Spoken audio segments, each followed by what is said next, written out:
Now, we move further across the inhibition spectrum to our next skill, raking.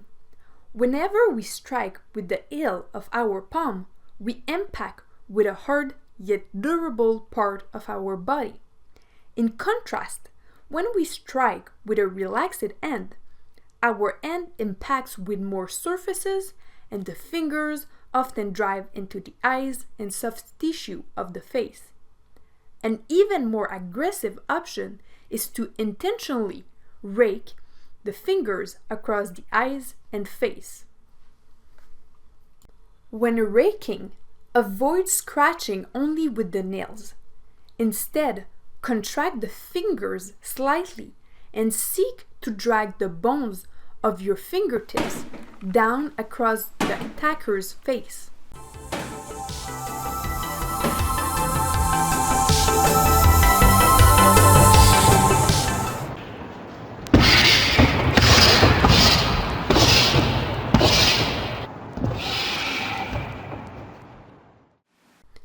The rake can easily be integrated into your basic combination. For example, you can add a rake after a basic jab cross palm combo, or even continue with a basic elbow strike.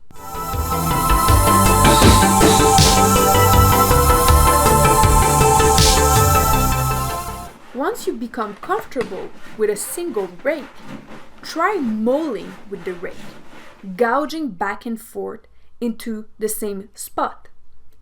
It is very easy to underestimate this attack, but this simple tactic creates enormous pain and completely overloads the attacker's nervous system, making it impossible to think. If you're able to touch your opponent's face, you are able to gouge.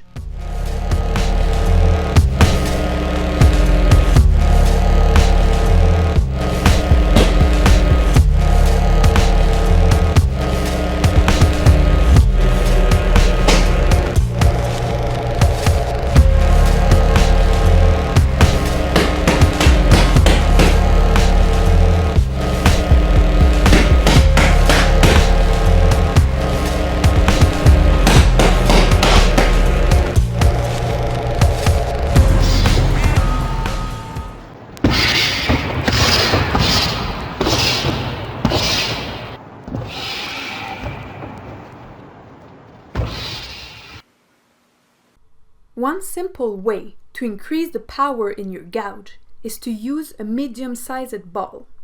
Remember, you do not want to squeeze with your fingernails. Rather, you want to push with the bones of your fingertips. Another great way to condition your fingers for gouging is to take a towel or small cloth and to practice pulling. Again, the key is to use your fingers and not your nails.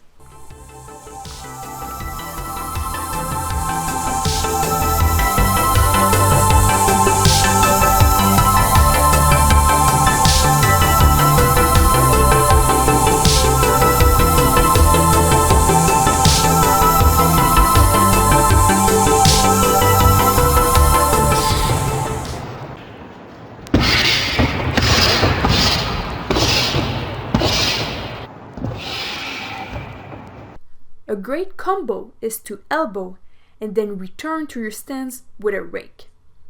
Elbow up and rake down, or deliver a circular elbow and rake your hand back into position.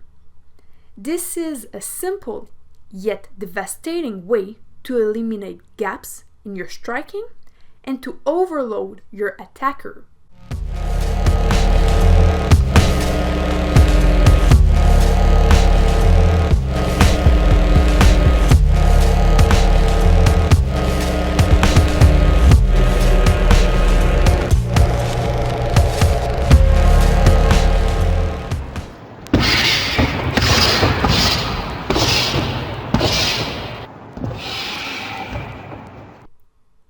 Moving further across the inhibition spectrum, We now arrive at gouging and spearing with the fingers.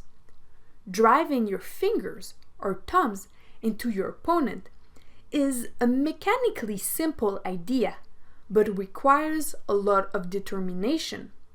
It's a tactic that will cause massive destruction and injury, and the closest and most intimate range. But in some cases, when the most extreme responses are justified, it can be the difference between life and death. The thumbs are generally more powerful than the fingers. When gouging, focus on dragging the thumbs across the eyes for greater effect.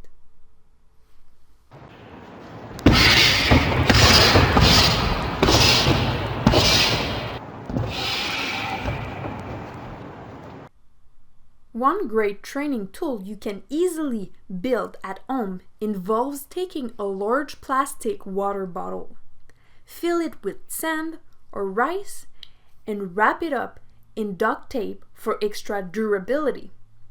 Simply squeezing the bottle is a fantastic way to build hand and forearm power while building the reflex to crush, squeeze, and gouge.